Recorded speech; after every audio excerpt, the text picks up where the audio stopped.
مولاي صل وسلم دائما أبدا على حبيبك خير الخلق كلهم مولاي صل وسلم دائما أبدا على. Bismillahirrahmanirrahim. Assalamualaikum warahmatullahi wabarakatuh.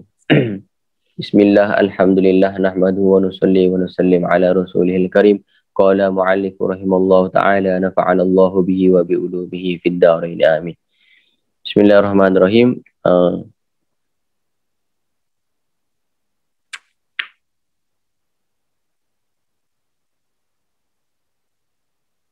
Kemarin kita mudzakarah tentang faslun fi maujibil ghusli, betul, perkara-perkara yang menyebabkan seseorang itu dia wajib untuk mandi kalau dia nak. Hari ini kita akan masuk kepada fasal tentang faraidul ghusli, tentang fardu mandi wajib. Ada berapa? Ada yang tahu? Siapa yang kat sini tak pernah mandi wajib lagi? Ada. Nazmi benar tak? Dah sampai umur ingat. Ada berapa ni fardu mandi? Tak nak buka mic, tunjuk 1, 2, 3, 4, 5 pakai jari pun boleh.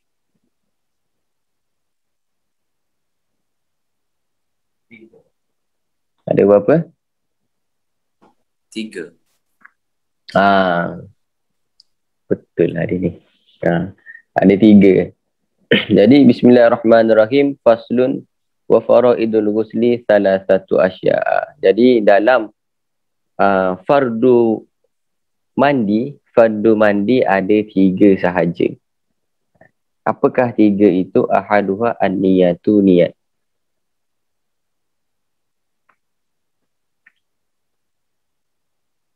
Bila niat tu? Bila niat untuk mandi hadas besar? Fan? Disertakan dengan perbuatan lah.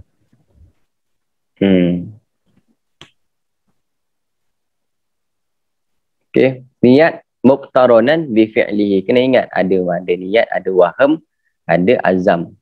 Jadi kalau bila ada niat, dia termasuk dalam salah satu rukun ataupun fardu, maka kena ditunaikan secara sempurna. Bilakah perbuatan niat itu? Maka mengikutkan dengan definisi niat adalah muqtaronan bi fi'lihi, seiringan dengan perbuatan, maka apabila niat dia menjadi rukun kepada fardu mandi, apabila niat menjadi fardu kepada mandi, salah satu daripada fardu mandi, maka ketika di awal mengalirkan air ke anggota badan, maka kita boleh niat ketika itu. Faham? Dia bukan di mana, tetapi pada awal. Faham? Dia tak boleh pada akhir, dah nak habis, lupa lah niat. Kena ulang balik. Faham? Tetapi dia tak kisah untuk basuhan dari bawah ke, dari atas ke, dari kanan ke dekat dari kiri. Kita tak bahas kesunahan. Kita cuma bahas kefarduan. Okey? Sunnah tu nanti. Maksudnya, kalau niat, kita mandi kaki dulu. Niat masa basuh kaki dulu pun boleh. Dia kena pada awal bahagian badan yang dibasuh. Wa huwa awwalu ma yughsalu min a'lal badani au asfalihi. Jadi niat untuk mandi hadas ini adalah ketika basuhan pertama, baik itu a'lal badani au asfalihi ataupun bahagian yang bawah. Dia nak start daripada bawah dulu ke atas dulu ke, boleh.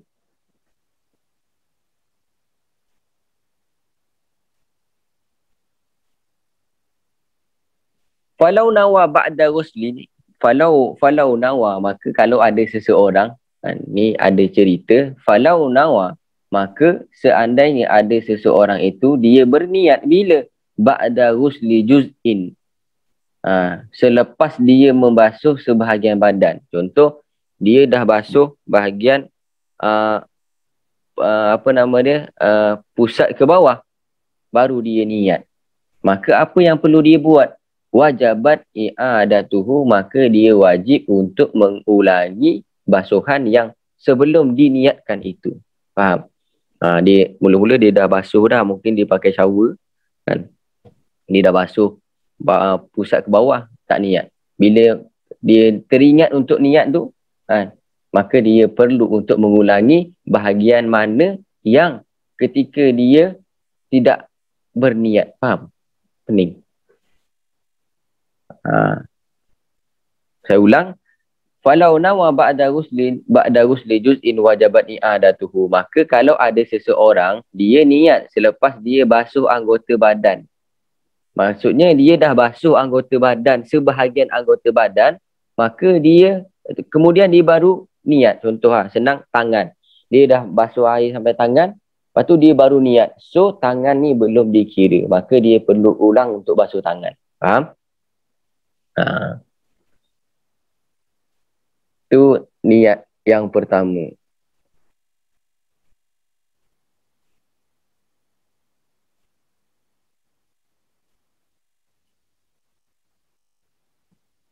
Kerana mandi wajib ini adalah bukan hanya kerana junub kan. Ada juga yang orang mensucikan diri, mengangkat hadas besar kerana haid dan nifas, maka fanawa al-junubu raf al-jinabati au hadasil akbari wa nahwa dhalik. Kalau orang ini dia junub sebab bersetubuh ataupun sebab keluarnya air mani, maka dia niat mandi junub dia itu adalah, dia niat mandi wajib itu adalah dengan niat raf al-hadasil akbar, raf al-jinabah au hadasil akbar. Dia boleh niat dua, nawaitul ghusla li raf'il hadasi ataupun nawaitul ghusla li raf'il jinabah. Dua ni. Faham? Kalau dia mandi itu untuk menghilangkan hadas besar dia berupa keluarnya air mani ataupun sebab bersetubuh. Tetapi kalau sedangkan watanwi al-haidu wan nufasa'u raf al-hadasil haid aw nifas.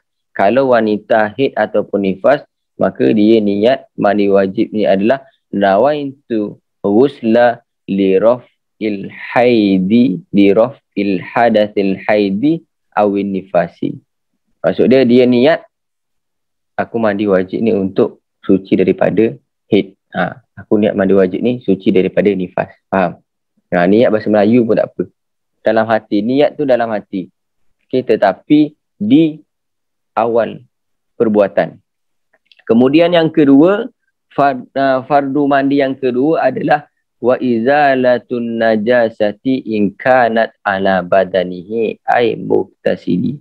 Yang kedua adalah menghilangkan najis in kanat ala badanihi, jikalau ada najis di badan dia. Faham? Ini termasuk rukun fardu yang kedua adalah menghilangkan najis.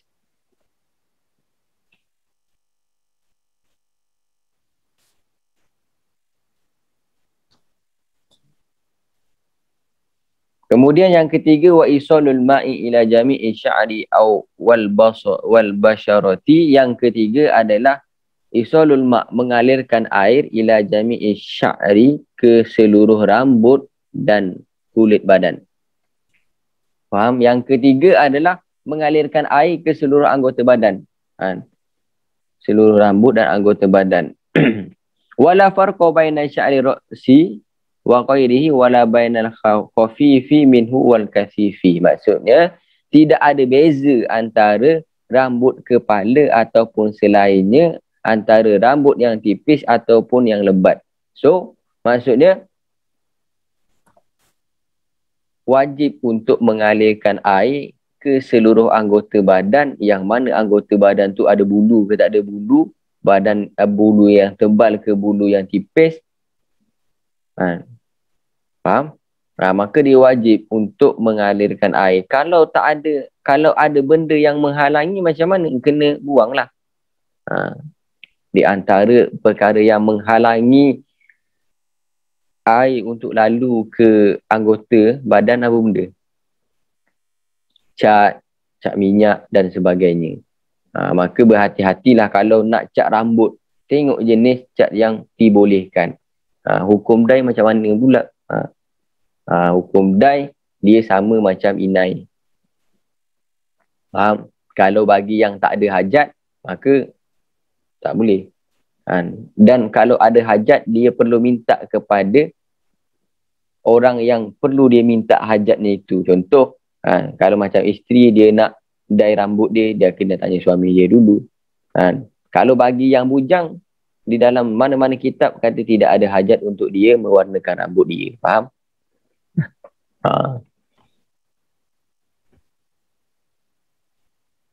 Kemudian wayajibu guslama dhahara min somakhoi udunaihi wa min anfi majdu'in wa min syukuki badani.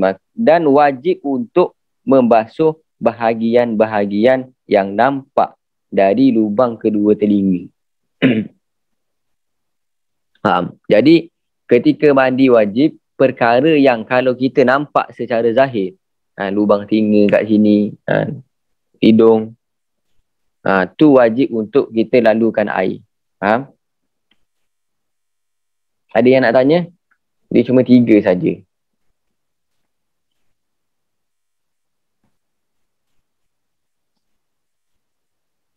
Ada yang nak tanya berkaitan dengan fardu mandi? Kalau tak ada, saya yang tanya.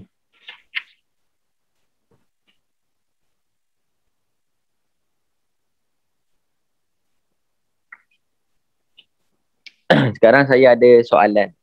Saya ada soalan yang boleh jawab. Alhamdulillah. Di antara penyebabnya seseorang itu dia dikatakan hadas besar, itu keluarnya mani, betul? Kita dah belajar kemarin, ada beberapa perkara yang menyebabkan seseorang itu wajib mandi, perlu mandi, iaitu ketika keluar mani. Okey, ada satu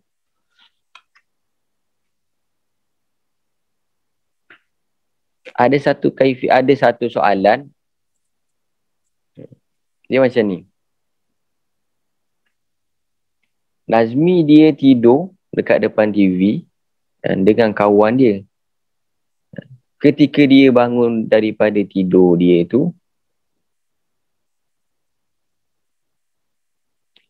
ada kesan-kesan basah. Tetapi Nazmi dia tak rasa bahawasanya yang tu daripada dia. Maka macam mana Nazmi? Dia perlu mandi ke tak? Ada yang boleh jawab? Tak perlu. Siapa jawab tadi? Saya. Tak perlu. Perlu kalau dia was-was. Macam mana? Perlu. Okey, jawapan dia tafsil. Okey. Ketika ada perkara yang mewajibkan mandi kepada diri seseorang itu, sedangkan dia ni ragu. Ni daripada saya ke? Ni saya punya ke tak berpunya? Dia tidur dengan kawan dia kat depan TV kan. Dia tidur dengan Anik. Mungkin Anik saja nak berdajal dia, pergi letak apa nama dia, air manis apa dekat seluar dia. Okey. Kalau ada tanda-tanda mengatakan bahawasanya itu dia punya, maka dia wajib mandi. Faham? Ni? Kalau tak, maka tak perlulah. Kalau dia memang betul-betul tahu, ni sebab tu dalam pelajaran minggu lepas, dalam pelajaran kemarin tu ada apa nama dia, walaupun wa in qalla al-mani ka qatratin, ada saya baca, walaupun sikit air mani tu yang keluar berupa setitik ataupun berupa darah, ataupun dalam keadaan dia sedar ataupun dia tidur, dalam keadaan dia bersyahwat ataupun tak. Ada kan? Di situlah ada satu surah, ada satu gambaran. Bagaimana kalau seseorang itu dia bangun tetapi dia tak rasa, dia tidak ada tanda-tanda yang apa namanya keluarnya mani, dia tak ada tanda-tanda tu. Maksudnya dia tak dia tahulah kan macam mana. Dia tak ada tanda-tanda tu tapi ada kepada diri dia, maka dia perlu untuk menselidiki bahawasanya ni siapa punya. Dan kalau kawan dia pun tak mengaku juga, maka dia lah. Faham? Ada yang nak tanya lagi? Ustaz, saya nak tanya. So bermakna Bab apa? Yang tadi air mani tu. Tiba. Okey, macam ni. So makna kata kalau dia yakin dia tak perlu mandi, kalau dia ragu-ragu dia mandi, betul tak? Kalau dia yakin tu bukan dia punya. Kalau dia yakin, dia kata oh bukan aku punya, macam tu. So dia tak payah mandi, boleh kan? Sebab dia dah yakin. Kalau ragu-ragu je dia akan mandi, betul? Ya, kalau dia yakin dia punya, dia wajib mandilah. Faham? Okey, ada lagi yang nak tanya?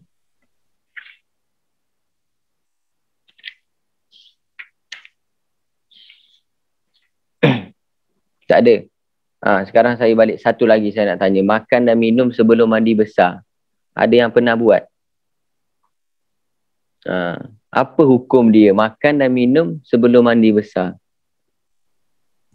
Makruh. Ingat makruh. Kalau lepas apa nama dia, lepas beribadah dengan suami isteri tu, kemudian dia tak terus mandi, dia makan minum, tu makruh kat situ. Bukan sebelum mandi besar sebab haid. Orang dalam apa nama dia hadas sebab janabah. Faham? Bukan hadas besar sebab haid dan nifas. Kalau hadas besar sebab haid tak makruh makan, puasa lah dia 2 minggu, seminggu.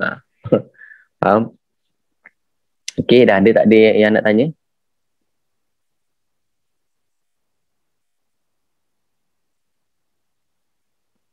Kalau tak ingat apa, Fira?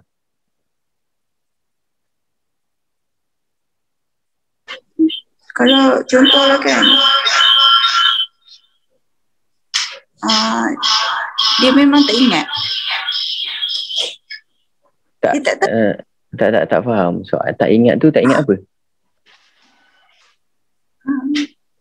Bukan, kalau macam lelaki kan, ingat tu dia terus solat. Sama je macam perempuan, dia tak ingat pun yang dia tu period. Tu dia terus je pergi solat. Tu macam mana? Dia tak ingat bahawasanya dia dalam keadaan hadas besar. Yes. So apa-apa perbuatan yang tidak boleh dilakukan oleh seseorang ketika hadas besar, dia lakukan, maka tak sah. Sebab dia belum suci. Di antara syarat untuk dapat solat adalah suci daripada hadas kecil dan hadas besar. Ketika seseorang itu dia dalam keadaan hadas besar, dia melakukan amalan yang tidak boleh dilakukan, maka tidak sah walaupun dalam keadaan lupa. Lupa di sini adalah lupa yang syar'i, bukan lupa yang disengaja. Kalau lupa yang disengaja lagilah. Faham? Tapi biasanya dia bukan lupa yang dimaafkan. Ada lupa yang dimaafkan, contoh lupa yang mungkin ramailah orang yang buat. Lupa puasa lah, macam tu. Ingat masa bulan puasa itu ramai lupa. Tetapi kalau yang lupa dalam benda ni, dalam soalan Fira tadi tu, dia perlu untuk ulang lagi, ulang semula. Dah tak ada dah? Ustaz, last nak tanya. Ya. Bab apa? Sama juga air mani. Okay. So kalau macam dia was-was sama ada air mani atau air mazi. Kan air mazi kan ada was-was antara dua benda tu. So adakah dia perlu untuk mandi? Macam tu. Dia ragu antara mani ataupun mazi. Okey.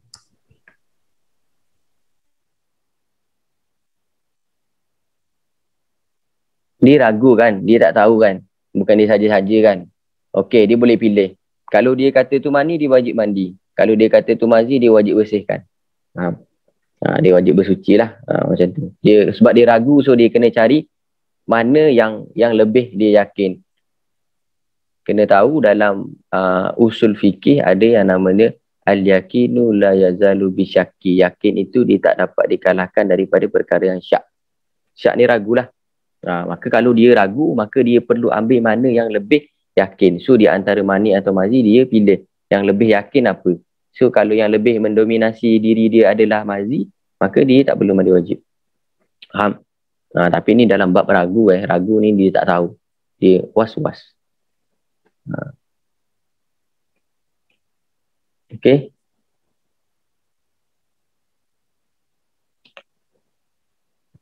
Baca doa. Ni dah. Ifan. Baca doa, Ifan. Demat? Tak ada.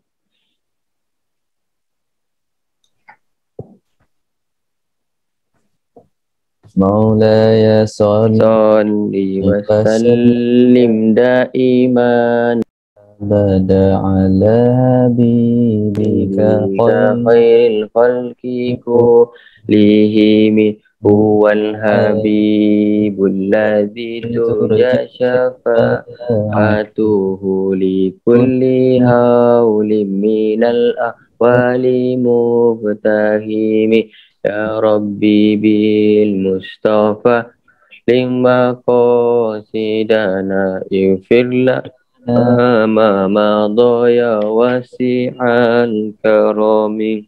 Ya Arhamar Rahimin, Ya Arhamar Rahimin, Ya Arhamar Rahimin, farrij 'alal muslimin. Bismillahirrahmanirrahim.